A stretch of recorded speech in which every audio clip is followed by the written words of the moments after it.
Suvlarni kimyoviy tozalash usullari.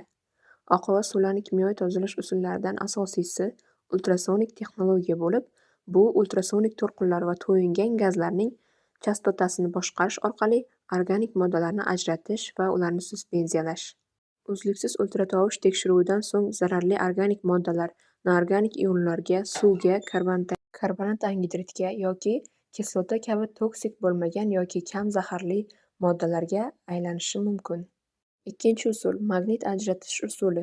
Bu kimyoviy kanalizatsiya tarkibiga magnit turlari va koagulantlarni qo'shish va magnit turlarining remansidan foydalanish. Uchinchi usul jismoniy ishlov berish.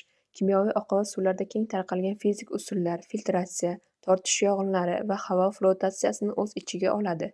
To'rtinchi usul fotosokatalitik oksidlanish texnologiyasi.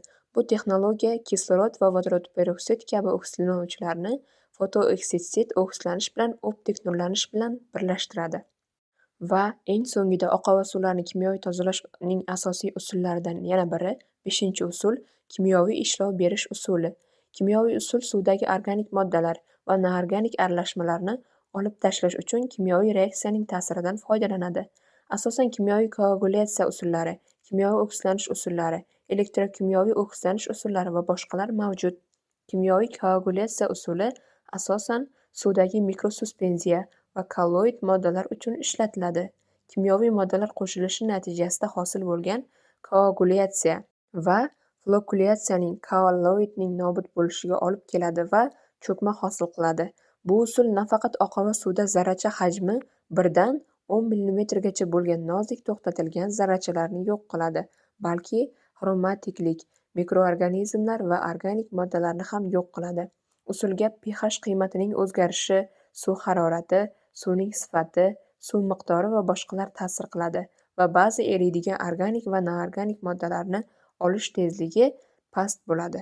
Kimyoviy oksidlanish usuli odatda kimyoviy kanalizatsiya tarkibidagi organik ifloslantiruvchi moddalarni oksidlovchi bilan olib tashlash va tozalash usulidir. Oqindi suvlarning kimyoviy oksidlanishi va kamayishi oqova suv tarkibidagi organik va noorganik toksik moddalarni toksik bo'lmagan, ya'ni kam zaharli moddalarga aylantirishi va shu bilan birga oqova suvlarni tozalash maqsadiga erishish mumkin. Havoning oksidlanishi, xlor oksidlanishi va ozonlashish keng tarqalgan bo'lib qo'llaniladi. Havoning oksidlanishi asosan zaif, ko'proq reduktiv moddalar bilan tozalash uchun ishlatiladi. Xlor keng tarqalgan ishlatiladigan oksidlovchi.